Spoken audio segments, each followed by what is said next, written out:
evening and welcome to Let's Talk. First of all, I'd like to acknowledge the traditional custodians of the land from which I speak, which is the Camaragal land here. And I'd like to pay my respects to the elders, past, present and emerging, and to any Aboriginal people who may be watching or listening to this program. So good evening. And tonight I'm talking about the heart and mind, the magic of consciousness. And so please feel free to stop me if you want to ask questions. I'm very happy for this to be an interactive session. Otherwise, if you don't stop me, I'll just keep going and we can have questions at the end. So first of all, let me look at the concept of consciousness.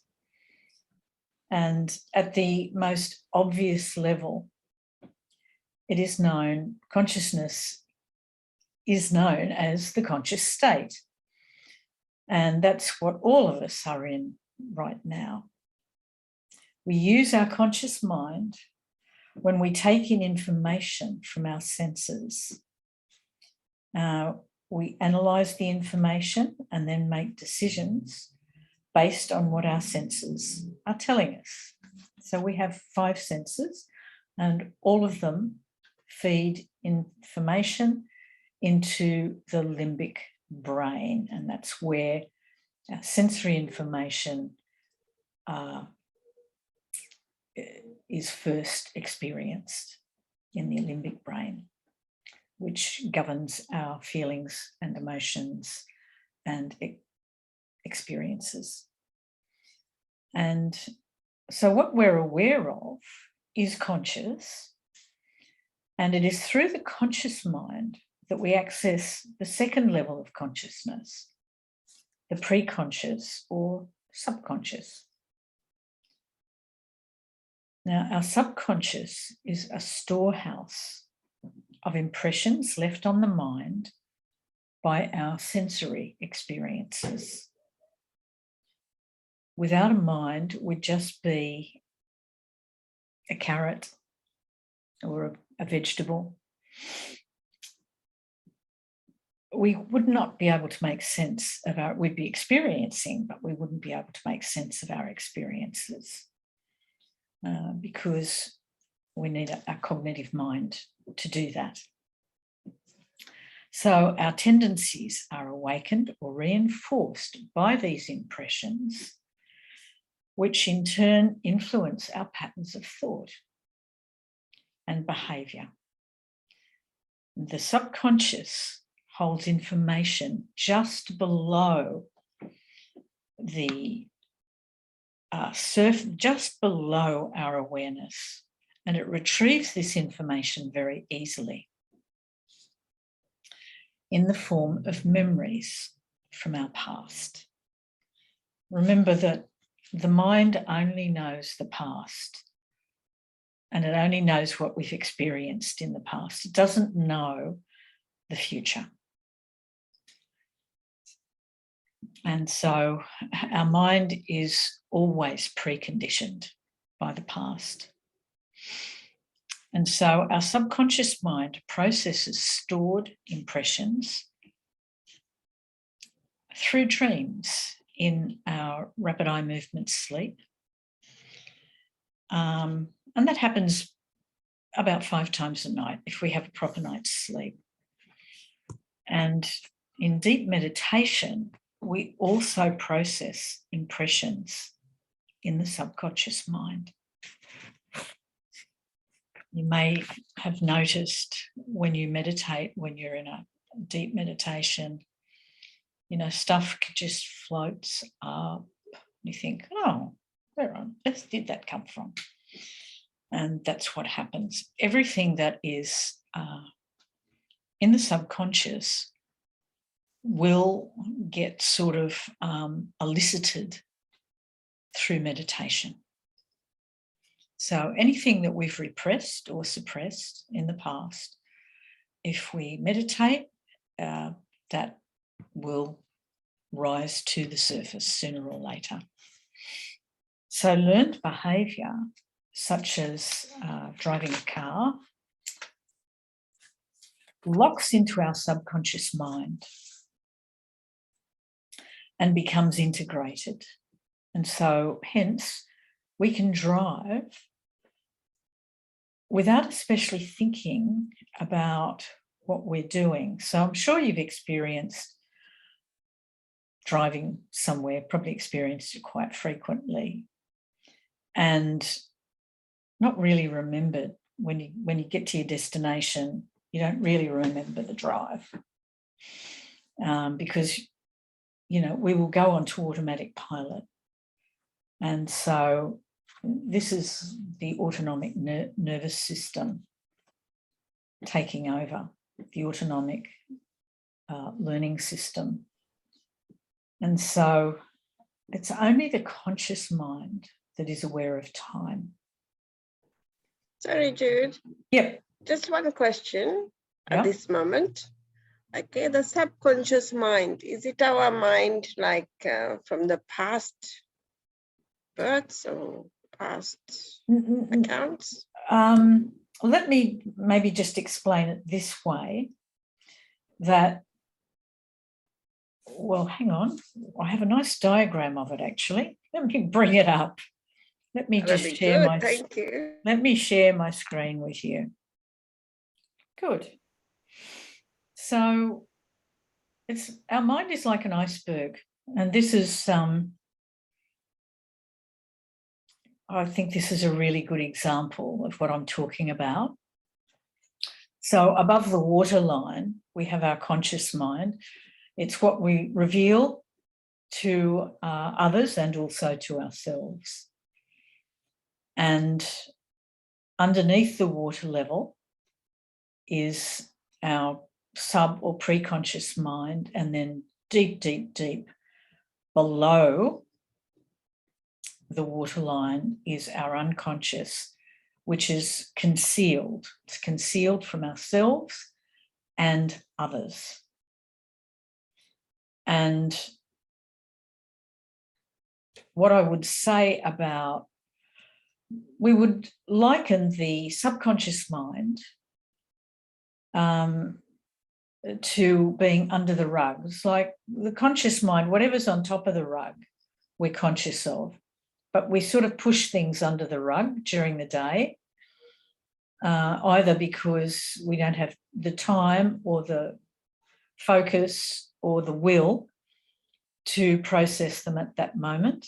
And so they just get sort of shoved under the rug, if that makes sense. And then, you know, it could be that some things happened during the day, but you didn't have the space or the time, or it wasn't appropriate to like really process them when those things were happening.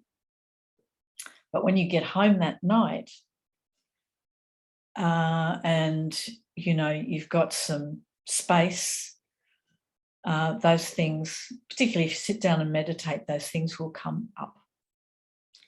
And for us to look at and to perhaps get in touch with any feelings that may be associated with those, and, you know, experience what we put off experiencing possibly during the day. And this is something that we are able to do. And, you know, I just think of someone who, you know, a mother who's got a bunch of kids, and, you know, things are happening, and she simply has to keep her focus. She has to be alert and keep her focus on the kids. But when they're in bed at night and they're asleep, then she has time to review things that went on during the day that she didn't have time to review then. So, And the theory of consciousness, by the way, is from our dear friend, Mr. Freud. He looks a bit frightening there, doesn't he? So let's have a look at more of this.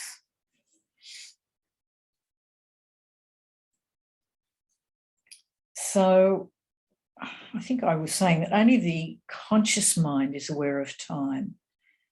Our subconscious and our unconscious are not aware of time. So far below our subconscious is the unconscious mind. And that is where old memories, experiences, and beliefs are stored from childhood and are very possibly beyond, along with primitive instinctual desires, according to our dear friend, Mr. Freud, Sigmund. And even though we are not aware of them, they have a significant influence on our behaviour. And, you know, for anyone who has the language of Raj Yoga, we're talking here about sanskars. So traumatic experiences and memories from childhood will inevitably be stored in the unconscious, along with any other material that is threatening and therefore unable to be processed or mediated by the subconscious mind. The subconscious is the interface between the unconscious and the conscious mind. So anything that's deeply, deeply repressed, if there were very disturbing, horrible things, traumatic things happening in our childhood, and a child, you know, cannot process things like that. So they get just popped away, popped into a little bag marked unresolved or undealt with experiences. And then when that little one grows older and becomes more mature, and particularly once they become safe, if they're in a dangerous environment, when they're feeling safe and secure, that is when those memories are very likely to just pop up to the surface. You know, when the child, who might by now be an adult, has got the internal resources and the external support, those things will pop up to the surface because they do need to be dealt with. Because remember, everything is stored as energy. We are energy, our thoughts, our feelings are energy, and all of those impressions are stored in our energy, because the mind is also just energy. And so energy has to be released. Blocked energy. Once something gets stored down there in the subconscious or unconscious, it blocks energy. And that's why the subconscious mind has this job of processing things that have happened during the day. It processes them during sleep. You know, you might have crazy dreams, and or even, you know, very symbolic, quite significant dreams that you really remember, or dreams that keep recurring. This is about processing fears and threats, or things that are perceived to be threats, etc. And so the mind works in quite a divine sort of way. And so Freud's iceberg theory is a great metaphor for understanding how much of ourselves we choose to reveal to people. And the largest and most influential part of our consciousness and memory does lie submerged beneath the surface, where it is unseen and often unknown, is also, I should say, unknown to me as well, because once I've pushed it out of consciousness, I'm no longer aware of it. And so over time, meditation is going to bring to the surface whatever is repressed in my unconscious, and it's going to come into conscious awareness. So our old beliefs, ideas, impressions,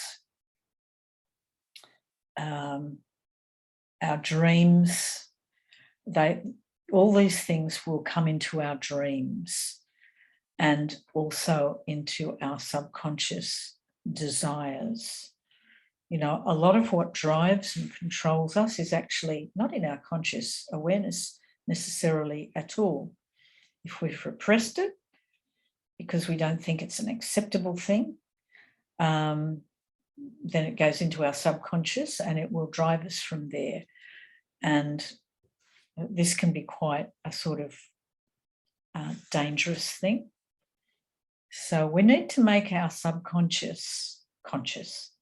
And this is what a very long period of meditation will do. When I say a long period, I mean meditating as a lifestyle choice, day in, day out, for long term, for decades. We will make our subconscious conscious. And, the old analogy that you would have heard when you were learning meditation, it's like pouring clean water into a vessel filled with junk, with flotsam and jetsam.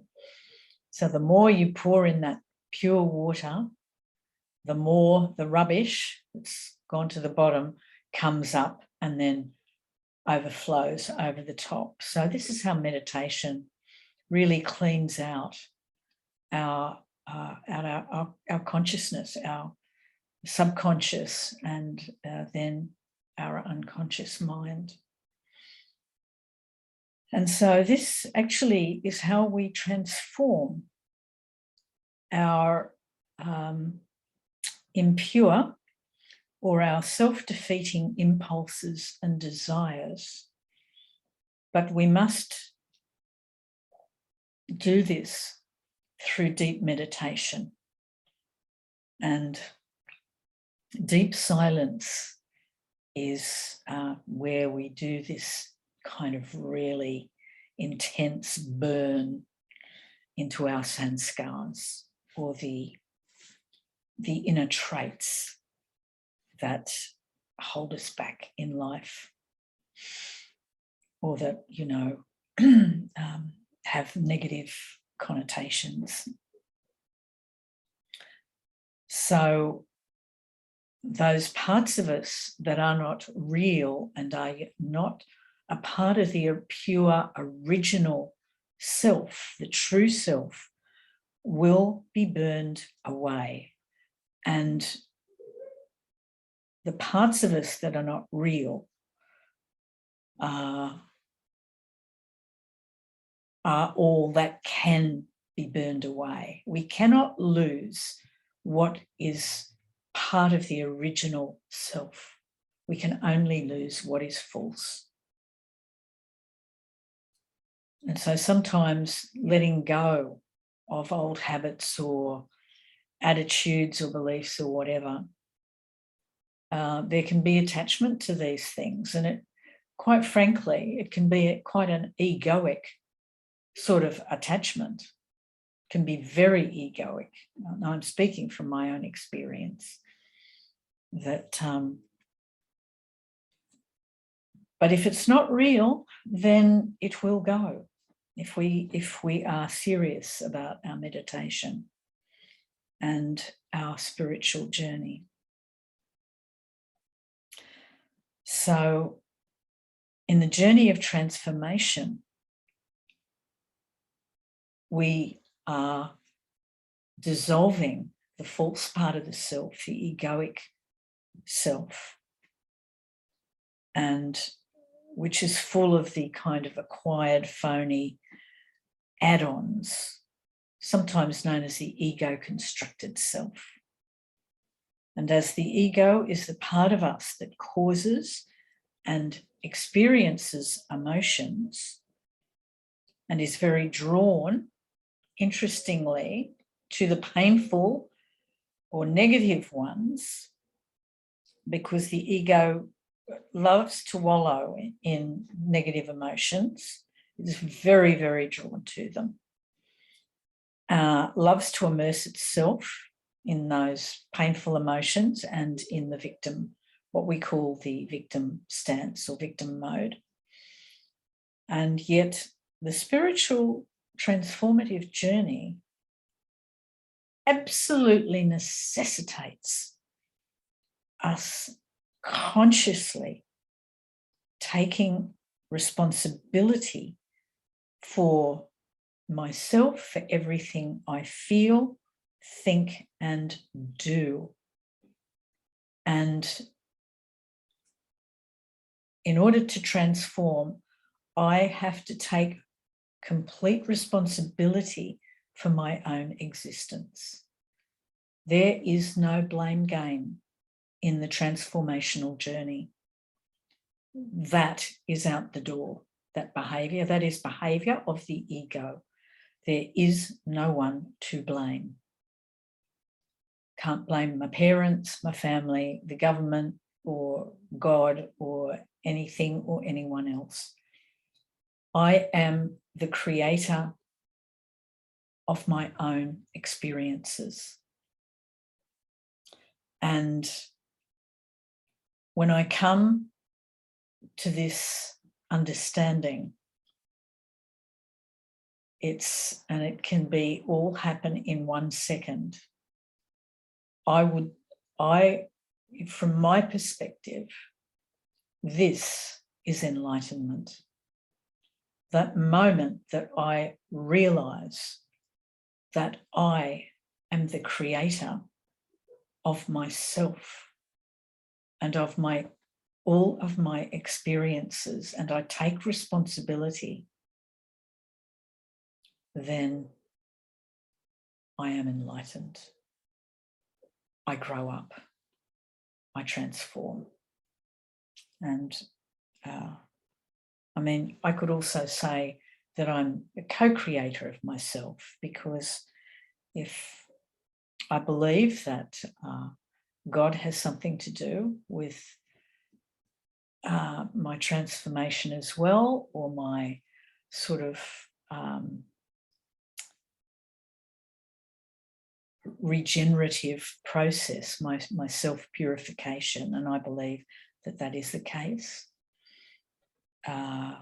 then we are co-creators of me. Sorry, Jude, just one thing. I just with this subconscious mind, okay, now, when I was a teenager, I had this dream that I had made this pillowcase.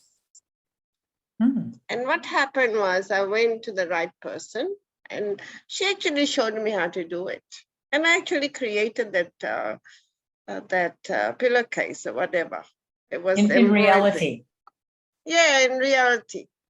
So that was the subconscious mind talking to the conscious mind. Is that correct? Yep. Yeah. And it's nice when you make it into reality, isn't it? Yes. And it's even better when we make sense of it and understand what our dream was trying to tell us. Yeah. Another point is, okay, sometimes we don't remember our full dream. So it's like parts, links are missing. Yes. How would you describe that? Well, there's no law that says you have to remember everything you dream. Nobody does. I don't think it's possible. But when we have a particularly lucid dream, or sometimes it's called a numinous dream, the images of that dream, or what we experience when we're having that dream, can be profound. And I think, it can be important to write things down and maybe do a little journaling around it after the dream is over, like when you wake up.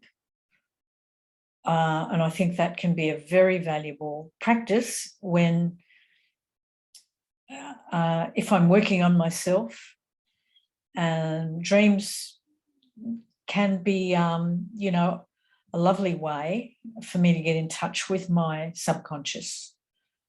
And there's a real point in that when I am,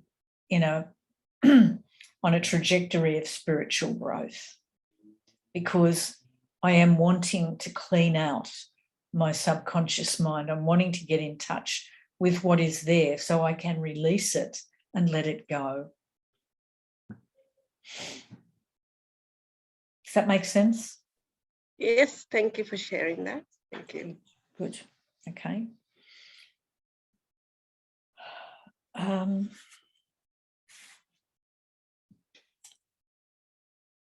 Yes, so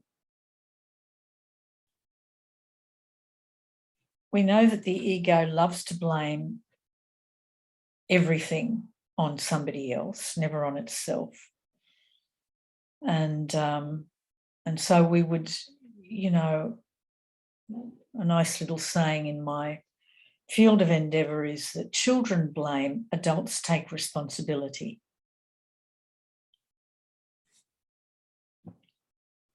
And so as we acquire and internalise spiritual knowledge, it causes cognitive dissonance and pain inside. And it is meant to. That's absolutely what needs to happen. So it's important to understand that our heart and intuition are in our unconscious. Now, what I'm explaining now is very, very subtle. But this process is inevitable for the meditator, the serious meditator, who is on the spiritual path. So what I just said was that spiritual knowledge, if it's pure spiritual knowledge, if it's the truth, it will cause cognitive dissonance. And cognitive dissonance, which I've explained before, is when our values and beliefs are questioned by what we're hearing. It may be that the values and ideals of an organisation I'm associated with, maybe an organisation I work for, or that I have some other kind of engagement with. So if I'm hearing things from that organisation that are giving me some conflict, some internal conflict around, the conflict between the organisation's values and ideals and my own, then I am going to have to work that through. And it's interestingly, through cognitive dissonance that I grow spiritually. So I have to go through these moral, sometimes turbulent inner struggles in order to grow spiritually. This is the stuff that spiritual growth is made of. I have to work this out for myself. And, there's a term used in Raj Yoga that you hear a lot, is grind your own ingredients. When you're hearing spiritual knowledge, you've got to churn it, you've got to break it down and work it out and make it your own. You've got to work on it to find out what it really means for you. So the process of cognitive dissonance is very, very, very important. And when, to be honest, when people say to me that they just accept everything they hear, I just think, well, something's not right here. There does, unless you were born a totally spiritually enlightened person, which none of us are, then there has to be cognitive dissonance. And we live in a world that inspires cognitive dissonance in us because, you know, the values, when we look at the values of the world or the context that we're in, if we're changing spiritually, if we're transforming, then our own values and our ideals and ethics will more than likely be very much in conflict with those that are reflected in our context. So when we live in our ego-informed self, we lead a false life. And this is called body consciousness. And that equates with living in what the Sufis call the world of lies. And so when the unconscious mind awakens, I will leave this room of the conscious mind and I go into another room. It's a new room. And because the new room, which is an unlimited, vast space, is unfamiliar, I go back into the room that I know so well, which is back up into the conscious mind. And so the ego functions through the conscious mind, whereas our heart is in the unconscious and it functions through the unconscious. Now, what can happen in a spiritual awakening, a person who is awakening spiritually, that this whole process can be set in motion when the intuition, which is the voice of the soul, can be heard calling while I am still deeply unconscious. Some people can hear it. I have to say this certainly is what happened to me, and I'd love to hear what you guys have to say about it. Some people can hear it, but you can't kind of put words to it. It's just something that's happening deep inside. There are no words that go with it, but there will be the experience of a longing and a yearning, but I don't know really what I'm yearning for. And so some people can really hear this voice calling them from deep inside, and it will eventually cause chaos. The conflict or the cognitive dissonance will become unbearable.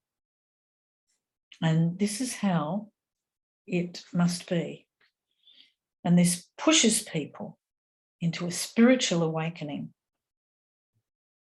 Now, the other thing it can push them into is an addiction. And when spiritual awakening occurs, through an addiction, because many people will use a way of altering their mind and altering their consciousness to try. It's a deep longing to have that spiritual experience, that spiritual high. But they'll reach out for a drug or a substance or some other kind of activity. And so despite the addiction, the spiritual longing will not go away. The addiction will not satisfy that yearning, that longing. And so the person who, through an addiction, then has a spiritual awakening and explodes into recovery, and that's, often literally what happens, it actually will be more powerful than it would have been before the addiction. It will be much more powerful. And so the person who experiences spiritual awakening prior to addiction will not have the same kind of spiritual strength as the one who has overcome their addictions through embracing their higher power and allowing God's power to help them face themselves in the humiliation that addiction brings. And the soul that experiences a very deep level of addiction, for that soul, only God can help the soul truly recover. People who awaken spiritually without being plunged into the powerlessness of addiction will resolve their subconscious and less obvious addictive tendencies along the way without the awareness or tools of a structured spiritual recovery process like Alcoholics Anonymous or Narcotics Anonymous, etc., or one of the programs in the 12-step movement. And I should say at this point that people who end up in a 12-step program, it is highly likely that there is no other way they could recover. That is what they absolutely need to recover.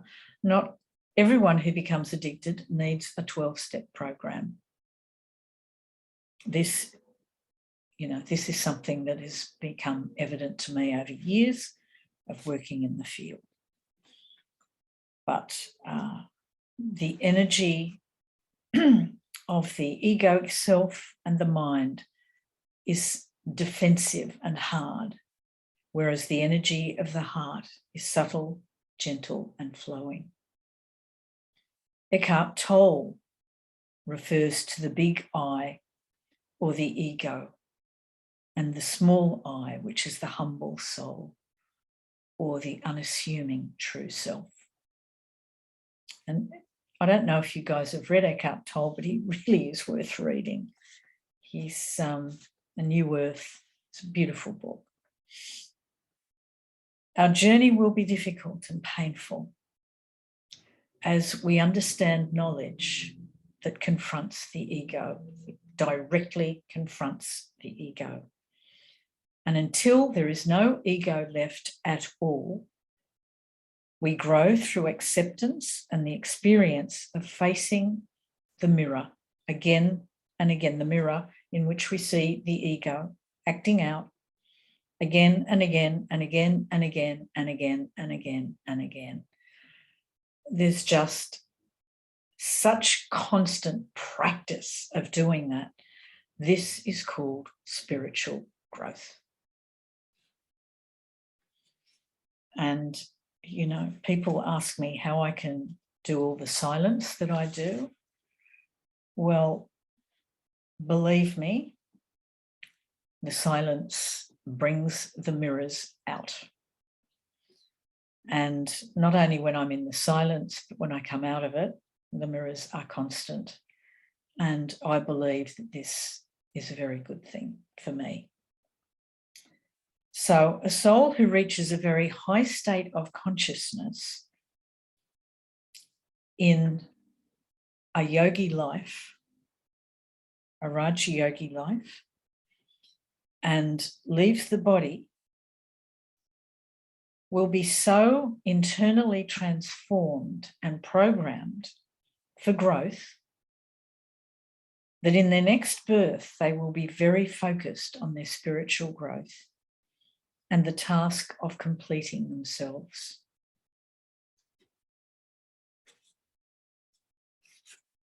I hope that makes sense.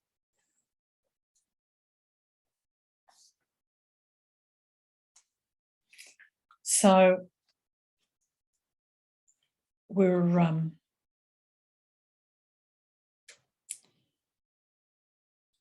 you know, there's that that phrase that is used when someone leaves the body, that they're going into the advanced parties.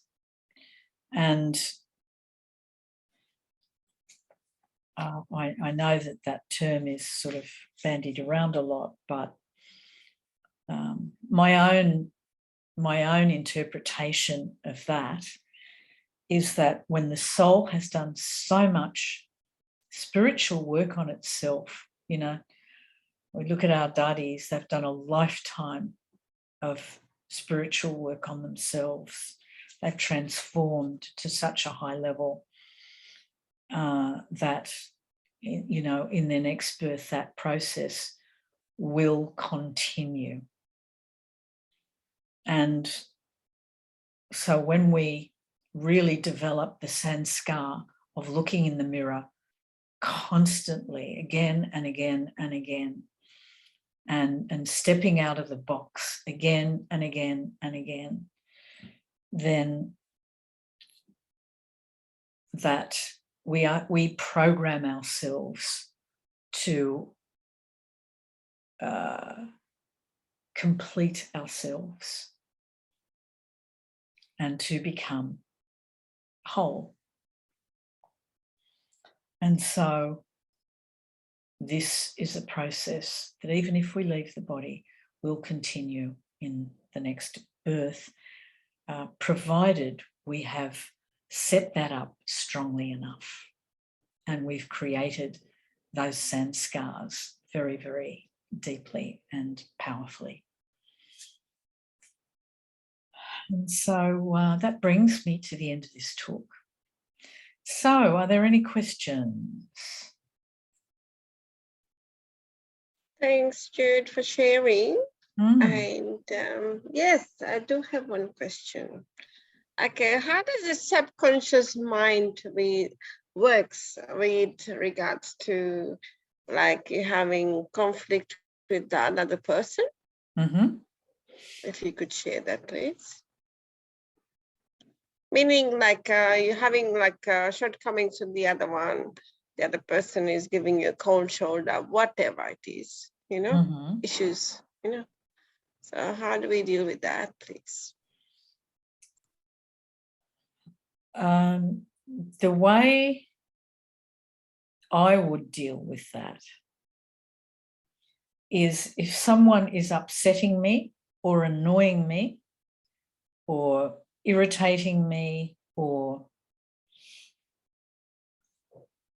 whatever it is they're doing, what I would say to myself is, if I'm having an emotional reaction to what they're doing or to an aspect of them, I would say to myself, okay, how am I like that? How are they reminding me of me? Yeah, because it's like a mirror, isn't it? That's right. It's a mirror. Yeah.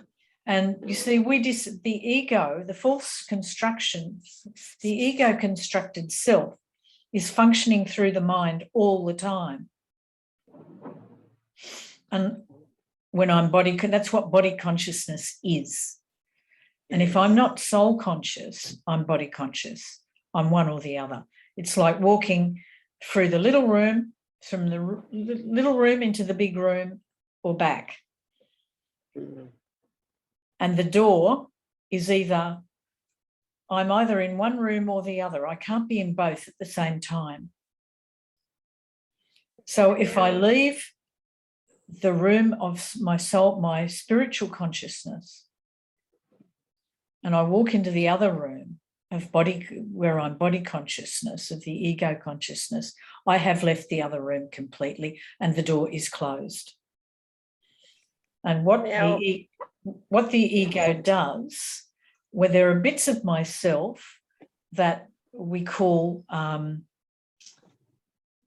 that we don't like, the bits of me that I find unattractive, or aspects of my behaviour that I think are unattractive, and that may come in the form of subconscious or conscious desires or needs or whatever, then I will stifle those parts of myself and push them down and disown them, and just on the outside just try and reveal this egocentric self who is, not such a nice person, and because I want to be loved by everyone and be approved of and accepted. And, the yucky stuff, what I judge as being the yucky stuff, that's all pushed underground. But what I do when I see an aspect of that in somebody else, I project my own garbage onto them, and then I want to beat them up for it. That's it. Yeah. I become very judgmental and self-righteous about it. Oh, yeah. Actually, Baba mentioned that today. Yes. Yeah, that's right. But how defensive we become, how judgmental we become. No? That's right. Yeah. And so this is how the ego works. I don't like it in myself, so I just go and dump it on somebody else. I see a hook, something about that other person in their behaviour or the way they look or whatever, just triggers that reminder of what I'm really like, that I've pushed under the rug, and then I project it onto them and judge them and push them away. I don't like that person.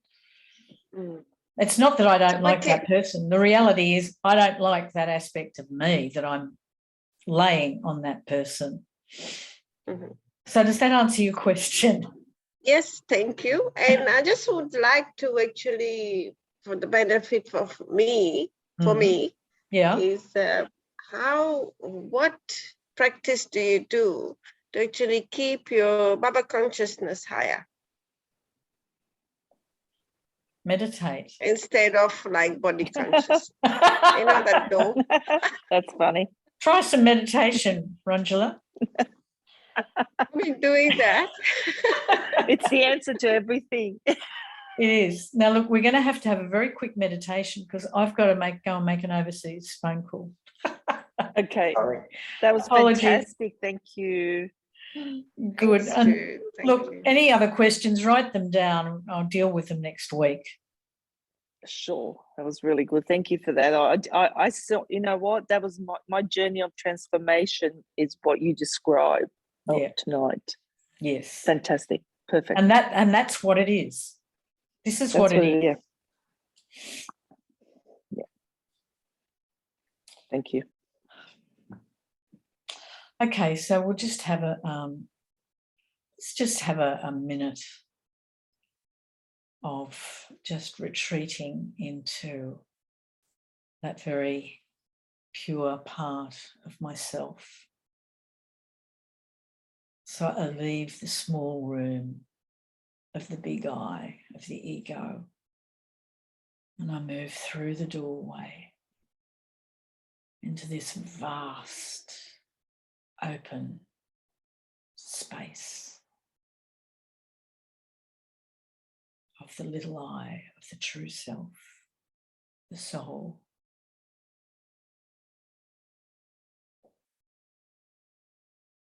And in this unlimited consciousness,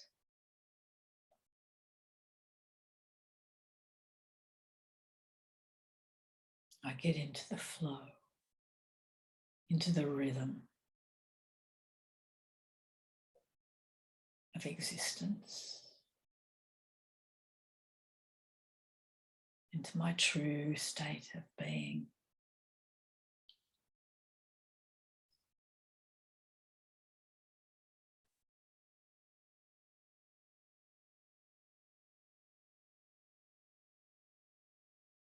Into the silence,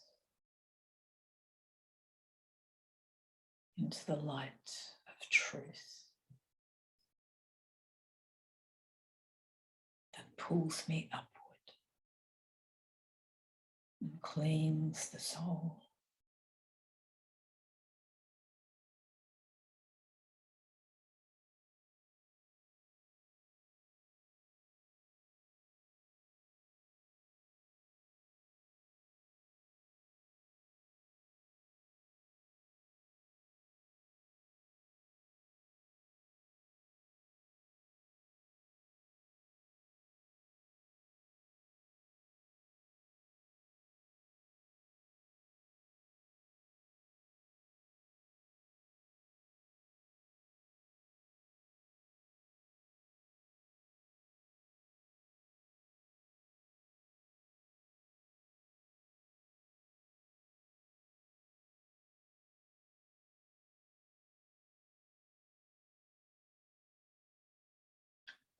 Om Shanti. Shanti. Bye. Thank you. I'll just